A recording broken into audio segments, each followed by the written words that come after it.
this is getting kind of finicky here. Oh, I know what the problem is. There we go. Here we go. Matt Gassman is here from Burrell. Are you Burrell Health, Burrell Mental Health? What are you called now? Still the same? Still Burrell Behavioral. All right, Burrell Behavioral Health, sorry. And he is going to talk about motivational interviewing. It is something that really is a necessity. I mean, to be able to get a client to buy into the program, we don't like to be told what to do. And after a while, we know all the things that are out there, and we'd like to tell everybody what they need to do and where they need to go and so on. But nobody likes to, really be told. And so motivational interviewing puts a whole new twist on it. Can you tell me more that, when Mickey was here, or tell me about that? Or, so what I'm hearing is, and asking them to repeat, making for sure everybody's on the same line. Because if it's my idea, it's a darn good idea, right? Mm-hmm. Same way with our clients, okay? And by gaining their trust and building their knowledge base and things like that, then when they're able to make some good choices and things like that, then they're able to follow through with them, and it just builds, into a more positive outcome. So I'm going to turn it over to Matt. I think if you'll go right, this kind of, I think it's about worn out, but I'll be back in just a minute. Okay. I'm just going to step out and use the facility. So I'll be back. All right, super. Are you recording? It's recording. Yes. All right, so thanks for letting me talk again about motivational interviewing and just what motivational interviewing is. So how many of you have taken a class on motivational interviewing, have studied MI, that sort of thing? A little bit? Okay. Yeah, just a little bit, just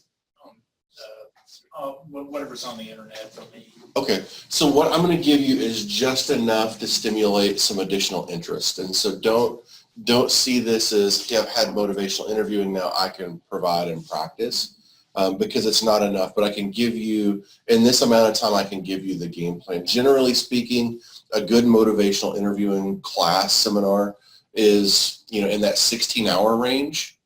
And that will give you enough motivational interviewing that if you take the class and you practice and you do that sort of thing, then you're going to be pretty effective at motivational interviewing for about 90 days. And then without a circle of people to practice and continue with, you're going to lose a lot of those skills. And so motivational interviewing is really the act of having communication with somebody about making change. And when you think about the act of communicating with somebody to make change, what we're talking about is ambivalence. And so when I worked with folks before taking motivational interviewing about 15 years ago, I always felt like this. I always felt like I was the guy in the blue trying to grab a hold of my client and pull them back. And it's like, hey, we really need to talk about this thing over here. And the person that I was working with was really more motivated about getting their needs met. And so motivational interviewing starts to align that thought process about here are the interactions and the things that I'm doing, as well as here's my motivating factors for doing what I'm doing. Here's the potential harm that might cause, and then allowing that person to outwardly verbalize what's happening in their life and to develop some discrepancy from where they're at versus where they want to be. And so with motivational interviewing, we're talking about planned responses, okay? And the goal is to get that person talking about the change that they want to make. And so it's not, so you really need to do this. It's not, remember, if you do this, these 5 bad things are going to happen to you. We're not pushing them in the direction that we want them to go. We're actually setting up questions and focusing the conversation to strengthen that individual's spoken motivation for change. Now, motivational interviewing has an acronym called OARS, O-A-R-S. What's important here is we're affirming that current situation and the previous responses. Okay, and when we talk about affirming, we're not talking about the affirmations that you put on your mirror, and we're not talking about accepting that person's thought process or behavior. And so you might be working with somebody, there's a great motivational interviewing video where the person was the abuser and had struck his wife and he was in therapy. And so they're doing affirmations through this. Yes, and that's just keying in. And so an affirmation keeps the conversation going. It makes that person understand that you're listening to them, that what they're saying is important. But we're not confronting that person's lack of change at the moment. The clinician responds with empathy and understanding. Empathy, understanding, and affirmations don't mean acceptance. We're just having that conversation at that point. And so Bill Miller was the founder of motivational interviewing. So Miller and then Stephen Rolnick was a partner who he brought on just shortly after MI was created. But the reason is Miller was a researcher, and so motivational interviewing is the fortunate accident. He was doing research around the fact that manualized treatments, the fact that I could hand you a book and you would likely get better in substance abuse treatment by reading a book and doing self-help exercises than the current treatment. And what he found was a group of outliers. He found a group of clinicians that actually got that person through treatment faster and more effectively than the standard therapies of the day and the manualized self-help. So it's like, hey, this is something we're studying. And what's come out of this now is that motivational interviewing has moved from the substance abuse arena to most aspects where behavioral change is needed. We think about things like cognitive behavioral therapy and cognitive restructuring, and those kind of things are making change, whether it's tobacco cessation or whatever you may be doing. That's where the work gets done. Motivational interviewing's purpose is before that person is committed to making that change happen. And the reasons for this, and if you take nothing out of my presentation other than this, don't connect somebody to change. Don't ask them to make change. Don't get them to make change until the person can answer these three questions. And they can own their answers. So number one, change has to be important. Okay, and so we can get very tired if we're asking somebody to do something for us and the change that we're asking them to make is not important for them. That they have the confidence to make their change. And so if I've tried to do something 17 times and I've been unsuccessful, or the change is bigger than what I've got the energy to do, then we need to help that person either, one, talk about the places that they've been masterful in an area where they've accomplished something that may have been difficult to them, rely on what their inner strengths are and how they've been able to pull that together. And so number one, if we ask somebody to make a change or they're facing a change, we have to either know what the importance is or we have to give them time to define that. And then two, their confidence. So if something is important and they feel like they can complete it, then you have to know is it the right time. And so if I've got a really stressful event and my coping strategy is smoking cigarettes for that, it might not be the right time to quit smoking. Do we invest our energy in that person by pushing them into something that they know they're not ready to do? Do we damage our relationship with them and us damage our trust with the client by pushing them into something that today's just not the right day? And we have to accept that. Motivational interviewing, is about the reason that it works great for the people that we have in our professional relationships, and it doesn't work so well for those folks that are in our private relationships, is we have to be absolutely okay with people making a bad decision. If my daughter's doing heroin, if my son is 150 pounds overweight, I'm going to be having conversations with them. I've got a stake and an investment in them getting a healthier lifestyle. For our clients and the people that we're working with professionally, we have to be okay with them making a bad decision for themselves. And so that's why motivational interviewing is really about your work relationships and understanding that things like relationship and empathy, what Miller's work is built from, those are those innate human characteristics and skills that you can use in your personal life. But motivational interviewing in itself doesn't work if you can't look if you can't allow that person to make decisions that go against where you're at. Back. That's not what I wanted to do.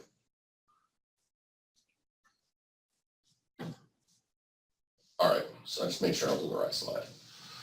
So the spirit of MI is this: drawing out the idea versus planting the right idea. So motivational interviewing doesn't work if you give somebody that direction. It works when you draw out what makes it important for them. What concerns you about your financial situation versus if you know what's going to happen if you don't pay your taxes, right? Versus you need to start working, you need to start doing this, those kind of things. And then, allowing that freedom, not to change, it's okay if our client doesn't make that change. They're still who they are, and that's relying on their own inner strengths.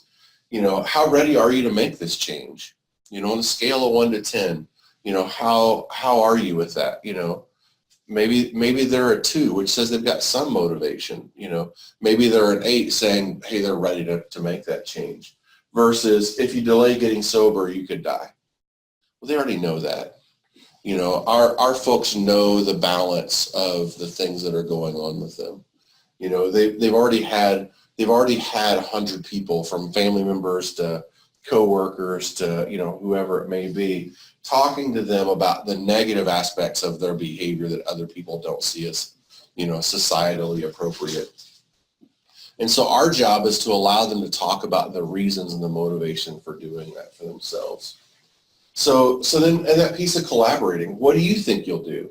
Versus you've got to take your medication.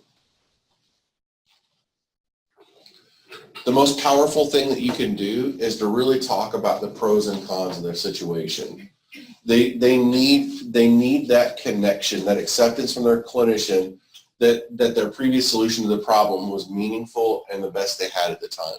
Whatever you're doing with your client, you have to understand that everything's perfect in the moment. Whatever they bring you is bringing from their best experiences, their life views, their places that they perceive that they've been successful in the past. And so we're not worried about yesterday. We're not worried about what's happening at this very second. We're talking about future change, future behavior. And it's just that thing we were saying before. MI doesn't work when we've got a strong interest in a single solution.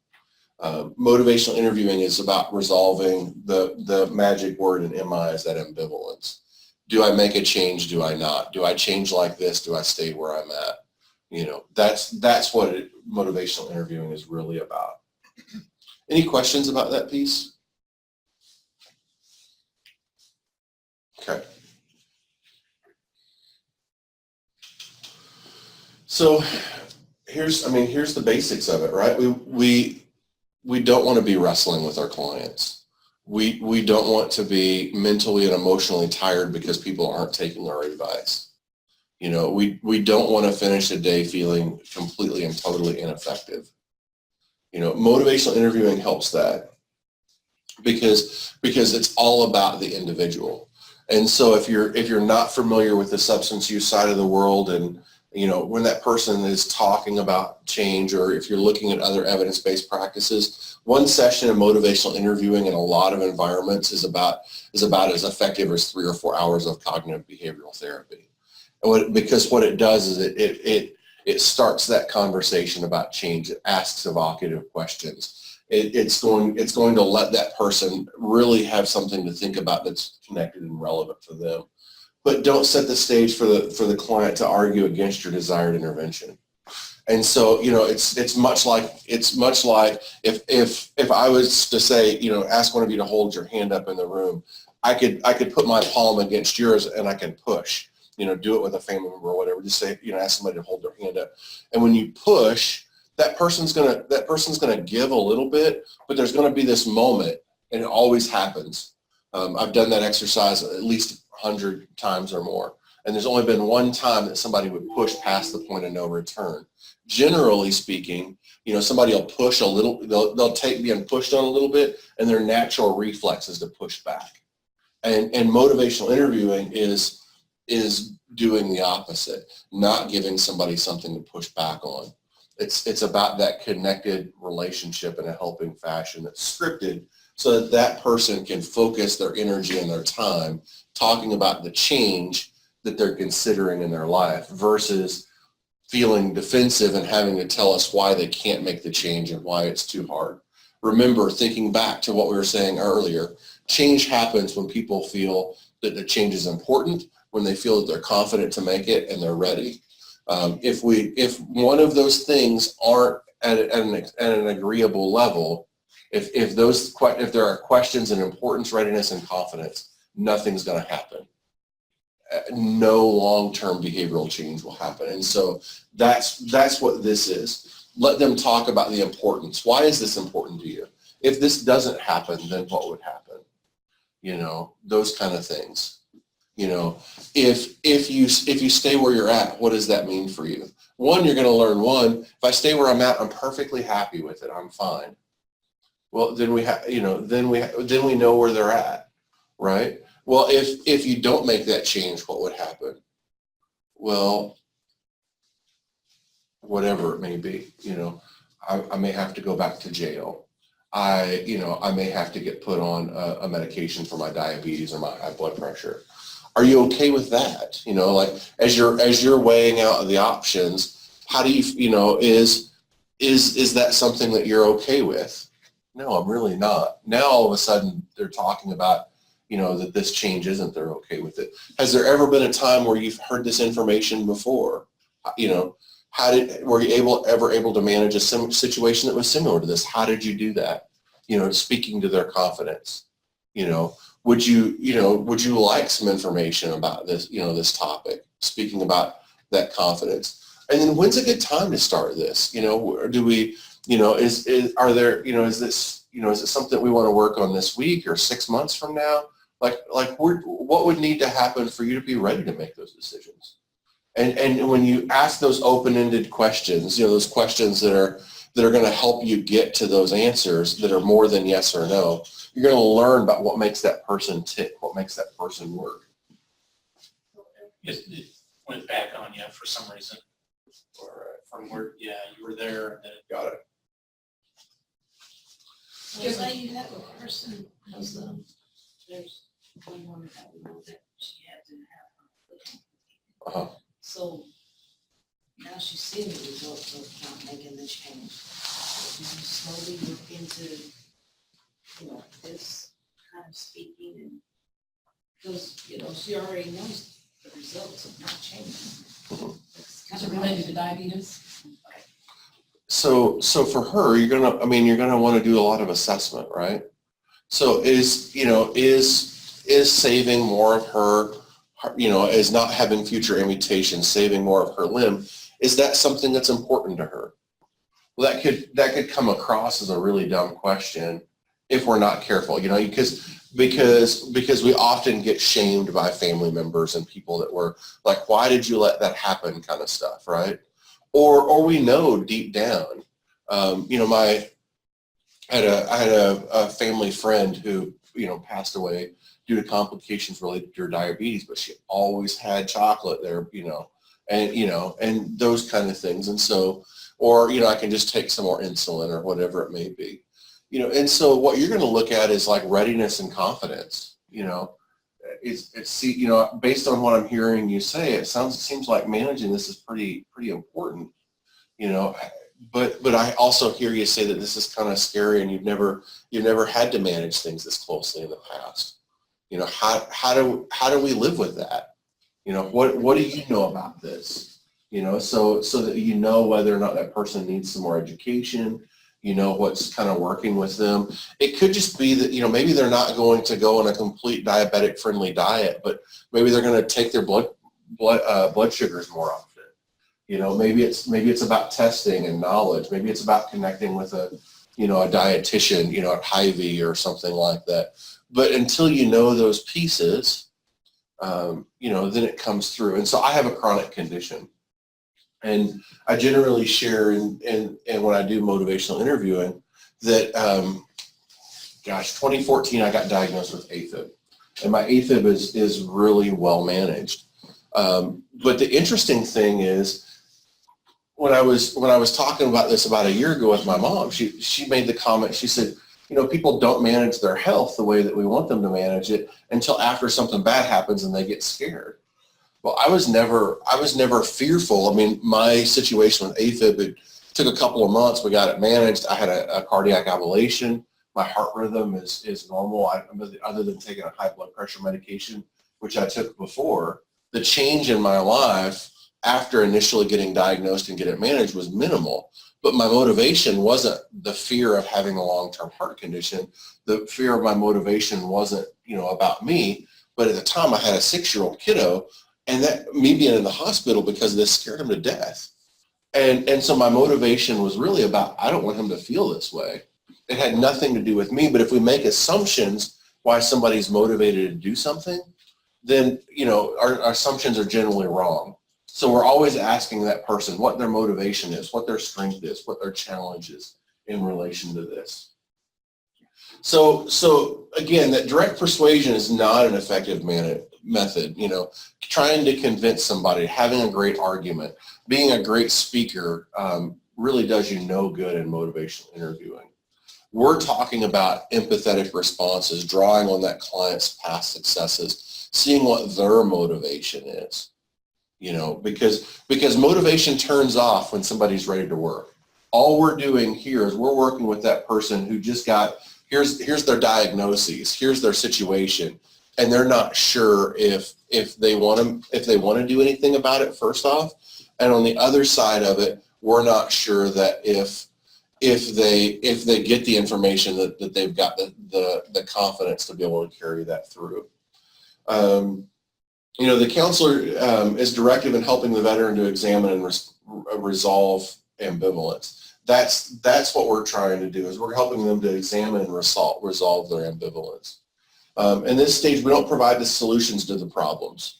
This is the hardest thing. You get somebody who shows some interest and it's like, okay, now we need to create a 5-step solution to whatever it may be.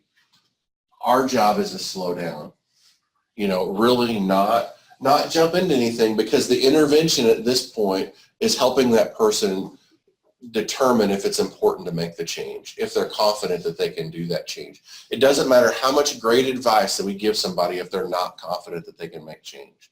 And that's the key here. And then helping them set up a timetable for readiness once importance and confidence is managed. Now, the thing you also have to realize is that just because I've had a crisis, maybe if I was looking at my own condition, if I had a pretty significant bout of AFib and I had to be in the hospital for 3 or 4 days, my readiness on a scale of 1 to 10 might be pretty high today. But tomorrow, it may be less. And so understanding that readiness to change isn't perfect, but it's rather a changing state. So we're always looking at those kind of things day in and day out. And the relationship from provider to patient is closer to a partnership, and it's not that expert recipient thing. There is nobody that knows our clients better than our client. And there shouldn't be anybody that's better in building a relationship and helping that person talk about change than the provider. But there's no imbalance in expertise, because we have to look at it in beginner's mind.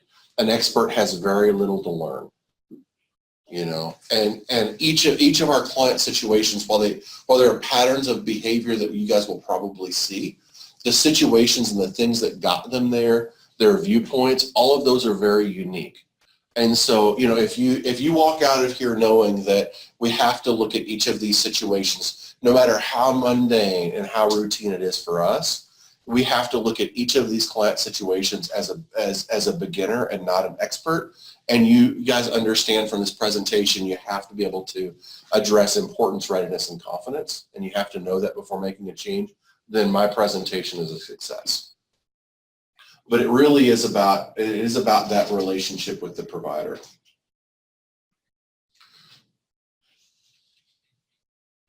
So the writing reflex, the natural inclination that we have to make it better for another person. We're helpers, we're empathetic.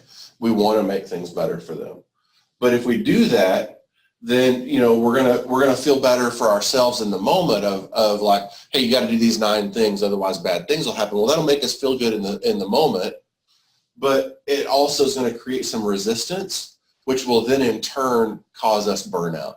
If we feel ineffective, if we feel like that we have to manage that person's success or failure, then we're going to get pretty jaded. We're going to either start to blame clients for their inability to change. We're going to question whether or not we're doing good in the world.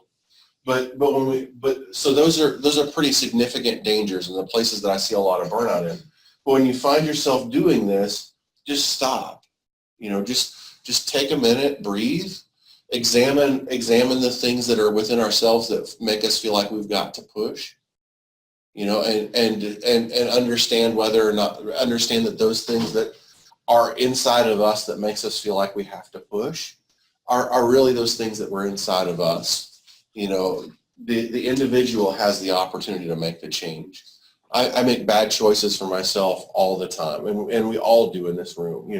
There are things that we do that aren't completely healthy. We're at McDonald's too much. Our sodium intake's too high. We like sugar. We may drink too much and stress. We may be caring for too many family members because our life situation's there.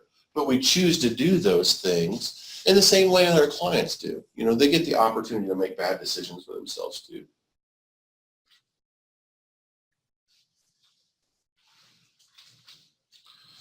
So, lack of motivation is often ambivalence. Both sides are already within the person, and so resistance is not what we're looking for. We're looking for that person's communication. If you argue on one side, the ambivalent person is likely to defend the other in equally as an intense manner as what we're pushing. Think about our family members that we've wanted to make change. The harder we push them, the more pushback we get. And so with our family member, the thing that we can do is be empathetic. We can hear some of those things. We just have to be okay as we're talking with a family member of knowing that if we push them, they're going to push back. And the same thing with our client. As the person defends the status quo, the likelihood of change decreases.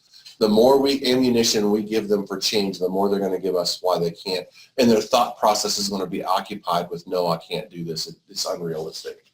And so we resist that righting reflex to take up the good side of the ambivalence. Appreciate it. I mean, that ambivalence is the place that we get to do our magic if we're providing motivational interviewing. We get to hear the things that make that person tick, that thing that makes that person, be able to move forward and to work. So one of the things that we do in motivational interviewing is pros and cons. And so our conversation is really about the fact that our goal is to get that person to change.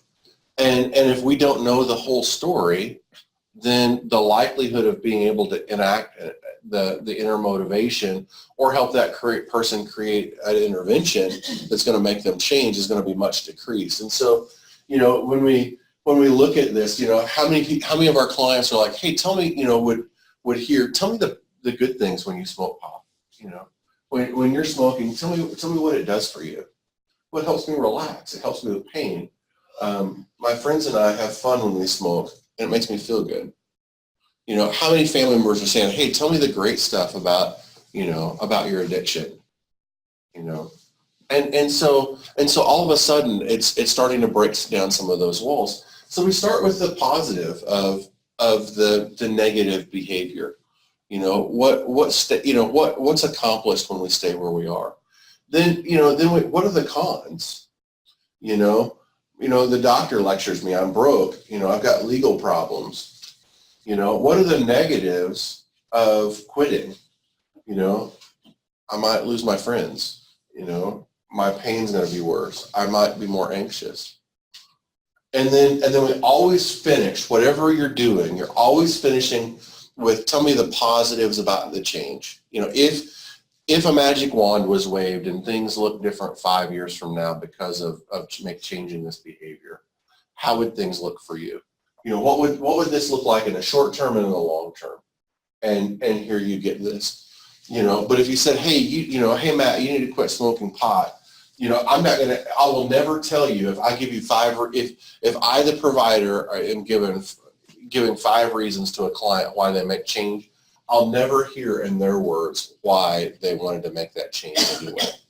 And so motivational interviewing can be real visual. And so you can, I mean, there's a decision matrix. You can look up motivational interviewing, pros and cons, but you just do this quadrant model and you just write it down. Like, I'm a visual learner, so I need to see things. And so it's just a different piece of media. And so just that pros and cons. But you always start with the pros of the behavior of staying where you're at. It's comfortable, it helps me relax, whatever it may be. What are the negatives with this? What are the negatives of making the behavior change, and what are the positives? So you want the last thing that they're thinking about and around that behavior change. So how do we guide, nudge, collaborate with individuals to increase the likelihood that they're going to engage in the behavior change? This is the OARS, O-A-R-S, open-ended questions, affirmations, reflective listening, and summaries. Yep. Oh, yeah, go ahead. So open-ended questions are anything that's not a yes or a no. It's gonna elicit information from them. Affirmations, head nods, yes, I hear you. That's interesting. Whatever it may be. Reflecting is bringing back some of their words. So what I hear you say, sounds like this, or just parroting those words back. That's going to help that person feel heard, truly connected with. It's a beautiful thing if you're trying to figure out to make change and somebody actually connects with you. And then summarizing, so as we were talking about this, I heard you say that this was something that that you've got some ambivalence about. You're not quite sure that the change is what you want to make. There's some pros and cons here, but I also heard you say that by making this change, you're going to have some additional money, that your family will be happy with it, and you'll be healthier. Did I hear you? Did I hear you right there? And then so you do that. You do about 3 to 4 of the open-ended questions, affirmations, and reflections to one summary, and then you ask another open-ended question, and you just manage that. You don't want it to be question, question, question, question, or question, answer. You want this to feel like a natural, involved, interested conversation. So open-ended questions. What worries you about your current situation? How would you like your life to be 5 years from now? What encourages you that you could change if you wanted to? What would you be willing to try? Or what do you think you would like to do? Affirmations. Hey, thanks for being here today. That's a really good suggestion. Seems like you're a spirited and strong person. You enjoy being happy with other people and making them laugh. You're clearly resourceful. If you go to like YouTube, Stephen Rolnick does a good behavioral health intervention with a guy who has an English accent. He's overweight, that sort of thing. And if you listen to his affirmations, if you don't have the video, it's absolutely annoying because it's like, yep, and he's affirming. He's not accepting, but he's affirming this guy's statements. And it's constant. Like in a 2-minute period, he's made like 37 affirmations of yep, just keeping the conversation going. But if you look at anything on motivational interviewing on YouTube with Stephen Rolnick or Bill Miller, it's pretty good stuff. There's an effective physician series. You can look at the ineffective physician and the effective physician. All of those are really pretty good. So reflective listening. I know we made these goals about getting out and meeting people, but I'm just not comfortable around other people. So that's what the individual said. The provider, getting the support that you need hasn't been easy. Speaking to the heart of what that person's saying, and kind of the same thing down here. So how would we reflect this? The medications the doctor prescribed it just makes me feel tired and depressed. Why should I take meds that make me feel worse?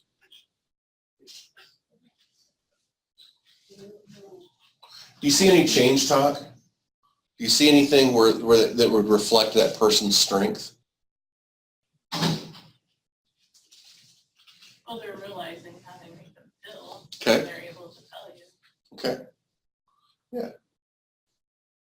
So, right, I mean, because they're communicating that, they're trying. You know, so something that affects, so you're taking your medications even though they make you feel this way. So you're invested in taking your medications. And, you just don't know that you can continue this because of the way they make you feel. If I said to you, I've tried this 15 times and it doesn't matter what it takes, I'm never gonna get this, I'm never gonna get this successfully managed. What's the spirit of there? If I said, I've tried this 15 times, it doesn't matter what I do, I'm always in the same situation. The fact that I keep trying. And so a reflection might be, even with all of this, you keep trying. I'm telling you, if you've tried something 15 times and failed and somebody points out the fact that you keep trying is a strength rather than a failure, that's freeing. That feels good. And all of a sudden it's like, hey, somebody noticed. Versus I tried this 15 times and it never works. Well, we often hear that as off-putting. We often hear that as resistance. We often hear that as, here's somebody who's putting up a wall. But for us to be able to say, so I hear you saying that you keep trying despite all of the barriers.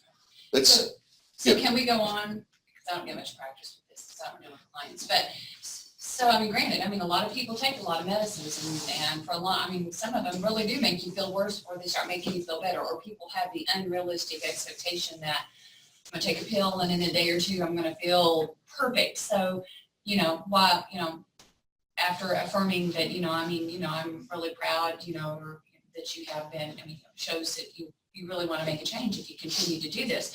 Then you could follow up maybe with something like, with your permission, could we talk more specifically about, whatever.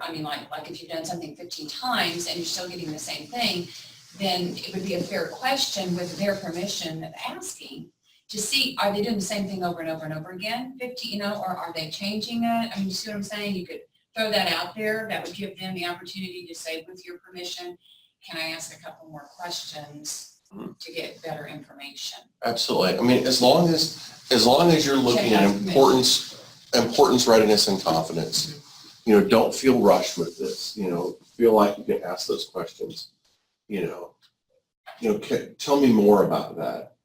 It sounds like, you've got a lot of motivation to make change, and you just don't know what it is that's throwing, this derailing you. Tell me more about the things that you're doing to make things work. Tell me more. Tell me about how you found the strength to continue to do this. And it's because everything that you're setting up, you're just trying to find out the importance, readiness, and confidence, because you have to have those addressed before you give them some steps. And so ask those questions. Don't give advice until after you've asked permission. Can I share some things that have worked for me or for other people? Is this a good time for that, or do we need to wait till the next time we meet? All of those things. I'm never in one place, so it's hard to check my blood sugar when I'm supposed to. How do you reflect that?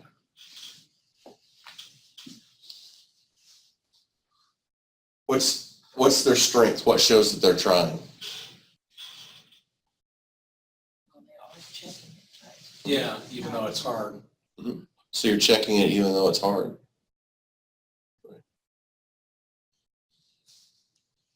Because then it's like, if they, yes, I am, absolutely.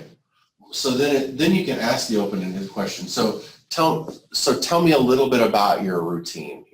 Tell me how you check it. Tell me how often, what does it look like? How often you check it? Because again, it's always about importance, readiness, and confidence. It's very much in that regard. Look, it's not like I'm lazy. I just haven't found the right job yet. Yeah, you keep trying. Yeah, absolutely. Okay, so I had this conversation with a family member just not too awfully long ago. Mm-hmm. And so I pretty much knew what the answer was. but they didn't really know what the end, I mean, you know what I'm saying, they were still trying to figure it out, because it's like, you know, I mean, let's face it, if people apply for jobs and you're offered to them and they don't take them, then boom, they're lazy. Well, there has to be an underlying reason why they're not taking those jobs. Mhm.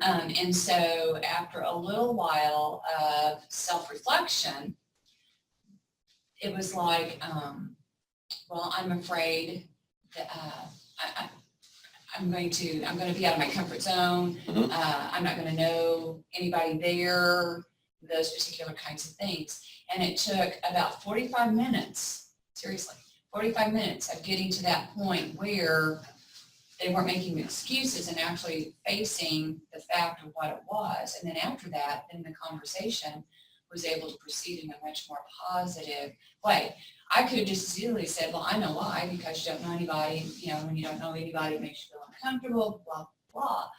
But it was like, no, they've got to figure it out for themselves. So I'm not lazy, I just haven't found the right job yet.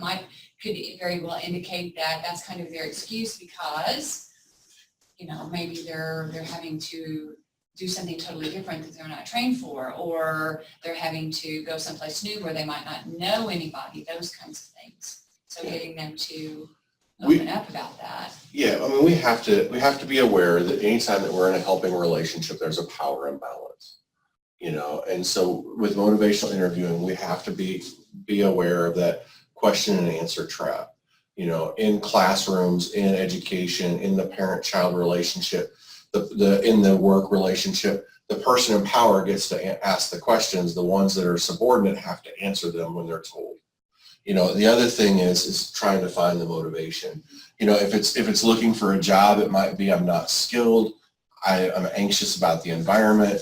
I met the supervisor and he reminds me of somebody who abused me as a child, and I just didn't like that. You know, I didn't like the way that I felt. I felt yucky because of it.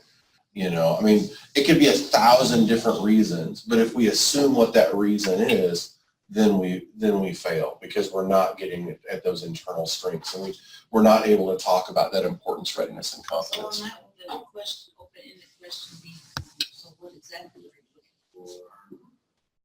My go-to, and it's kind of motivational interviewing, go-to is just tell me more about that. You know, explain that to me and look at that. You know, help me look at that. I don't quite see where you're coming from yet. And then when you get that information, be excited about it. Pretend like it's the newest and best piece of information you've got. It's like, oh my gosh, I would have never thought about that. You know, and just carry that part through. Again, you can't do motivational interviewing with your family members, but you can be empathetic with them. So summaries, you know, it's a special form of reflective listening. The summary is like mining for gold. You know, you got a whole big old pan full of dirt, and you're sifting and you're sorting and you're working it through until you get those little pieces of gold. And so we've all got that one friend who, you know, so me personally, if I'm on a phone call, I can generally get it done within about 6 or 7 minutes. I've got that one friend that I call them, and I just know when the phone rings, it's going to be a 40-minute conversation over something, you know, and so we've all got that. And so when you're doing motivational interviewing, it's really that you're summarizing, you're mining for gold. And so when you reflect that, what you're reflecting is back the pros and cons. And you always start with the, you know, with the, so here's what's holding you here stuck. You know, here's what's holding you here. And then you move to, you know, but here's what I also hear you say in regards to change. You know, I hear you say that despite all of these inhospitable things, you're really wanting to be over here. You know, tell me a little bit about that. Or am I correct? Or, you know, those kind of things. So you're going to indicate you're about to summarize. Be selective about what you say. Note the ambivalence that you know, change is, you know, it sounds like change in this direction will be scary. Be concise. You know, don't be, as you're doing motivational interviewing, that summary is about pulling all those words together and having that deep reflective, you know, response of, you know, this is something that I hear you say is difficult and important and something that you're really fearful of. But I also hear you say that the stakes of not being able to make that happen are also pretty large for you. So that you're interested in getting some information about managing your high cholesterol. We had a guy in my work that had triglycerides. You guys familiar with triglycerides? So what's a healthy triglyceride level? Anything under what? Under 200? I don't Yeah, remember. I think, yeah. Yeah, so our nurses, I was talking to them a little bit ago, and our nurses said that, anything under 150 is pretty good. We had a client who had a triglyceride level of 4,460. Oh, When they spun his blood, more of his blood was fat than it was red blood cells. And we did everything we could, and so, to make the intervention. But that individual ultimately gets to decide if he wants to manage his triglycerides,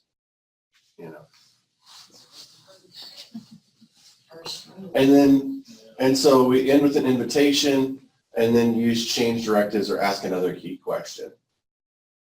And so it's really about evocative questions. Has there ever been a time when, has there ever been a time where you've been able to accomplish this sort of thing? An importance ruler, on a scale of 1 to 10, how important is it for you to make that change? If they say 1, 2, 3, 4, well, that's saying that they've got some desire to make a change, but there are some things that they're either importance or confidence, that they don't have addressed. And so we acknowledge the fact that that you've got some thoughts about making change. Tell me more about that. We acknowledge there are things there, but we're just not quite sure yet. And so what would it take for you to be one step further, from a 4 to a 5? Why are you not, like 4, that indicates that you've got some motivation to make change. Why are you not a 2 with everything that you've got going? Well, because I know that if I don't make this change, I'm not going to be healthy enough to babysit my grandkids, those kind of things. And so now it's like, oh, now we understand motivation. Now we understand why that's important. Pros and cons, always finish the discussion of the pros of making change. Querying extremes, what would happen if you'd make no change at all? You have to be careful with that because family members tend to do this. And so you just need to make sure, if you don't make the change, what's the worst that can happen? And you might just come across pretty nonchalant. It's like, I'm okay with you not making change. Like my job isn't, the same that, that your kids are about trying to push you in that direction. I just want to be here for you as you're developing some clarity about your decision. What would happen if you didn't make any change at all? And be okay if the person's like, look, I'm 74. I don't know, I've got the right to eat candy bars if I want to eat candy bars, I've got the right to eat fried food, 3 meals a day. They've got the right to do that. And it's just respecting that person's ability to make the change. I think that just ended it. Okay, that works. Let's see if I can. We should be pretty close to the end there.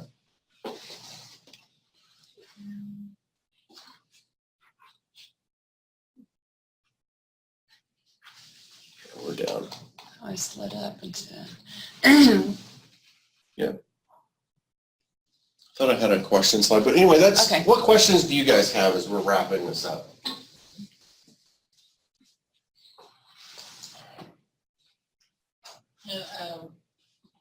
Sometimes in trying to do this affirmative and reflective listening, and then you're summarizing, I'm sure there'll be a lot of frustration on my part on the inside because the cycle won't necessarily want to break their cycle. How do you kind of get over that with, questions as far as leading them out of, like the question, I've done this 15 times, I just can't get beyond this. I think it's the understanding that we're likely not in a protection-based system. It's not being a medical person, I'm just the liaison, so to speak, between the bridge between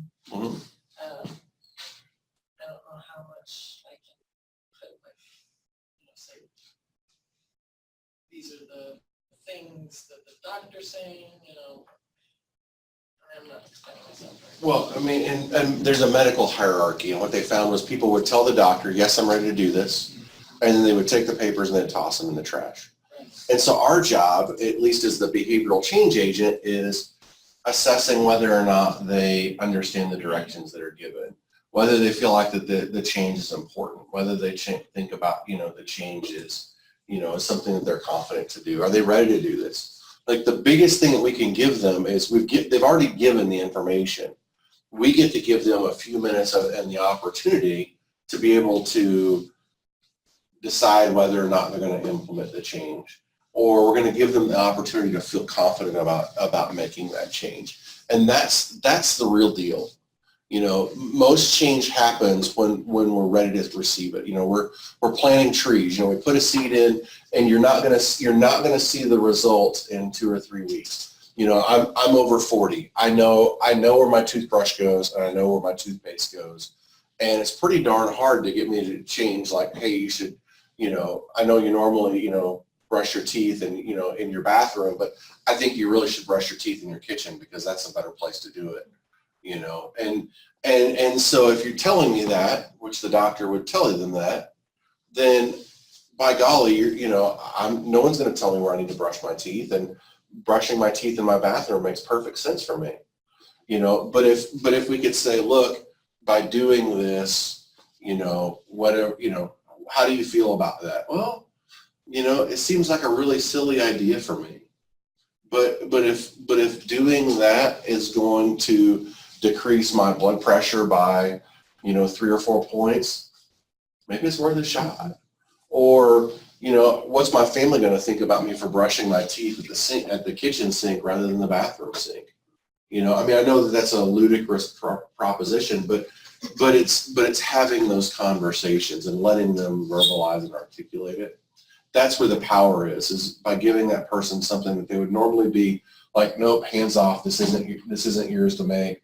I'm not comfortable with this, we're not going to do that, to having them entertain the ideas of someone else, or having them to entertain the fact that they may have the inner strength to make the change they just didn't realize. Because when you habituate a behavior, you're habituating it in that environment. And so sometimes, I'm a complete and total failure because I can't manage this. But if I took the skills that I learned from over here, this other thing that I'm pretty successful with, and I apply it to this problem over here, it's like, I've never really thought about that before. And so it's that having that opportunity. Helen Uhrig was a grandmother figure that I had, and I swear that I would walk through fire for that woman. She never asked me to do a thing, but she got me to do a whole lot of stuff, and it was about that empathetic interaction with her and the fact that she believed that I could accomplish these things. And so it gave me confidence to do the things that, that I wouldn't have normally taken on anyway. And that's what motivational interviewing is. We're social creatures. The human existence wasn't meant to be done alone.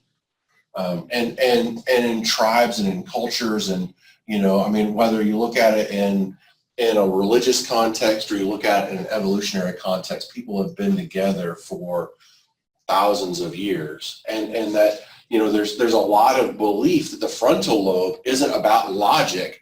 The frontal lobe is about predicting how herding groups, cultures and people interact so that they could stay connected in a social environment. And so this is one more tool and one more option for somebody to use their thought process and connect with another human being. Conversation is really good medicine. Yeah. And to connect with another human being. It's like you were saying, sometimes, I can take this in my own personal life, but sometimes you just, whatever the habit is, it becomes a routine, and then that routine is what's then hard to break or to give up, so to speak. So with my own chronic condition, okay, when I got diagnosed about 6 months after being in Springfield, I grew up in the Branson area, moved back here to be closer to my aging parents. I was bicycling about 150 miles a week, and I was pretty athletic. so the first thing they said to manage my sleep apnea was to lose weight. Well, I've never hit that goal. But what I have done is I don't drink. I haven't drank since 2014. I don't have caffeine. I haven't had caffeine. I've had 2 caffeinated beverages since 2014. I use a CPAP machine.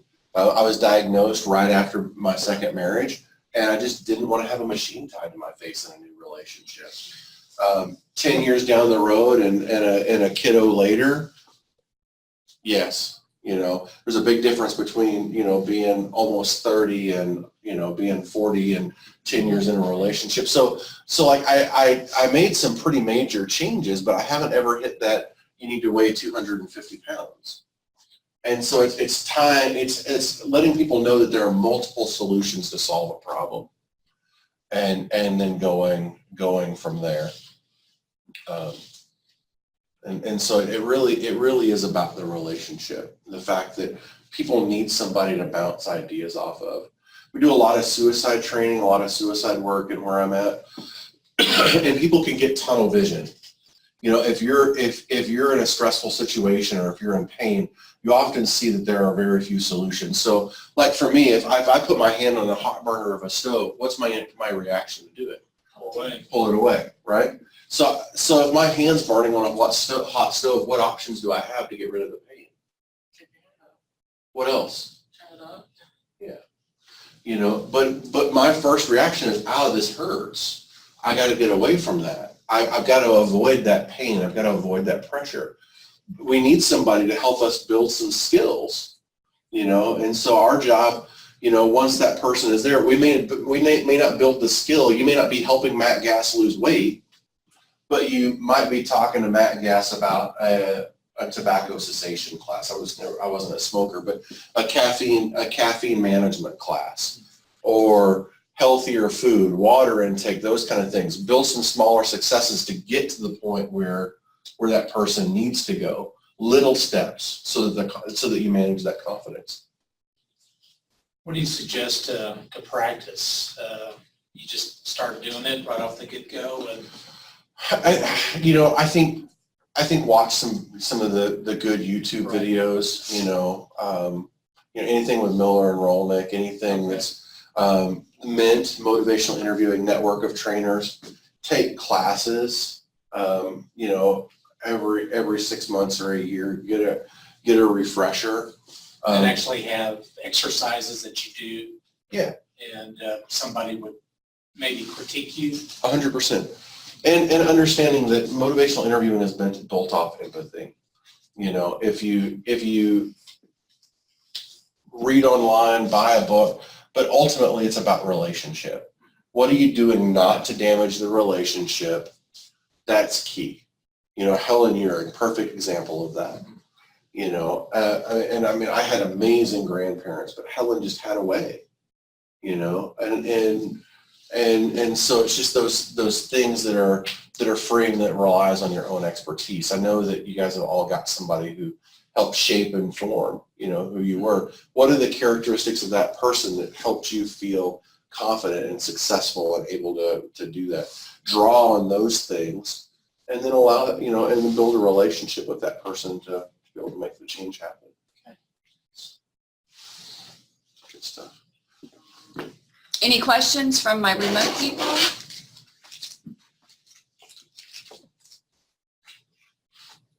All right. All right. Well, I've got to run. Thank you. Yeah, you squeezed me in today. I appreciate it, Matt. Thank you. We'll see you Good later. day. Okay. Yes, ma'am. All right, so what I'm going to do real quick is I would like to try and finish up. Actually, what I want to do first is, and I haven't gone back. Has anybody received the survey for the conference? Did they not say that would be sent out as an email? Yeah, I've already done it. It came out? Yes. Okay, all right. So it probably went to. I got mine too. Oh, okay.